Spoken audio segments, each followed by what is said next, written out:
In the world of disability,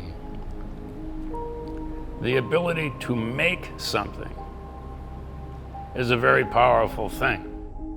Maybe I benefit from the fact that I'm a pretty stubborn person. So if I want to do something, I'm not going to stop it very much to make it happen. But if there is slightly less motivation to do that, I may not try simply because there's a little bit of an energy barrier to overcome that I know it's going to take more effort and maybe I won't do it today. I did feel unwelcomed, but at the same time it was one of those situations where if you're being pushed back because other people just don't know how to do something and because they don't or they wouldn't do it if they had your disability, there is no reason to just say, oh well, I tried, thanks very much, I'll see you later. One of the great things about the maker community is that people are used to questioning the things that they would normally think would be impossible. Maybe they're surprised, but that someone is, using a mill or a lathe from a wheelchair and they're kind of like, oh, that's interesting. But it's never like, I don't see how that's possible and I don't think it is possible. I started paying attention to these accessibility issues when I ran into a student that wanted to take a class, heavy design and build content, and they couldn't take the class unless we made changes.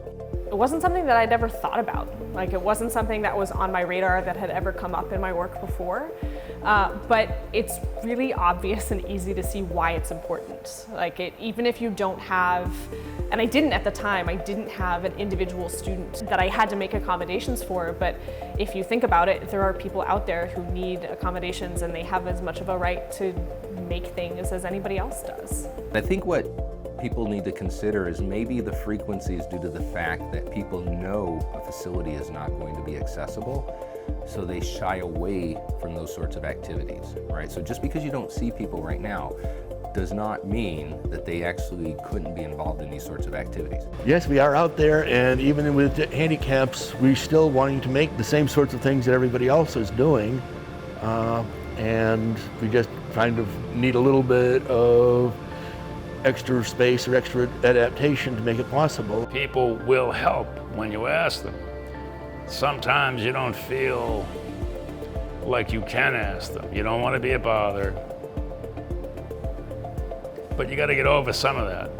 Whether or not someone feels welcome is much more a function of the little things that the people do to include you in the space. The attitude that people have around you, that's huge.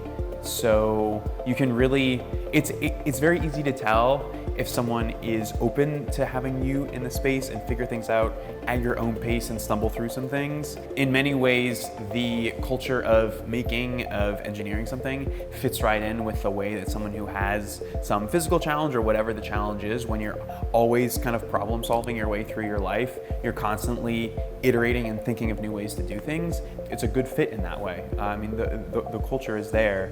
The kid who walks in off the street and knows exactly what they want to make and exactly how they want to make it, we're reaching that kid already. I want to reach the kids that haven't had that experience, that haven't had the opportunities. All you have to do is be willing to make the accommodation, be willing to work with a student, and put that on your website. Your university has standard wording for making accommodations, for being inclusive. Just put it on your website and put a link to your email address and make it known to students that you are willing to take that step for them, and they will come out of the woodwork.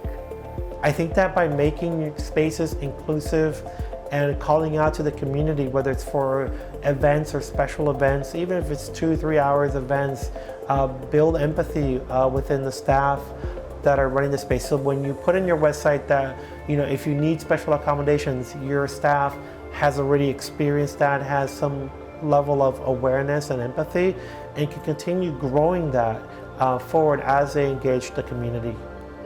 As a faculty person, as anybody that works at a university, it is our job to make sure that our students can participate as full members of the community. Unless you make it a priority, nothing happens. If we don't make accommodations for people who are in fact different from us, what are we doing?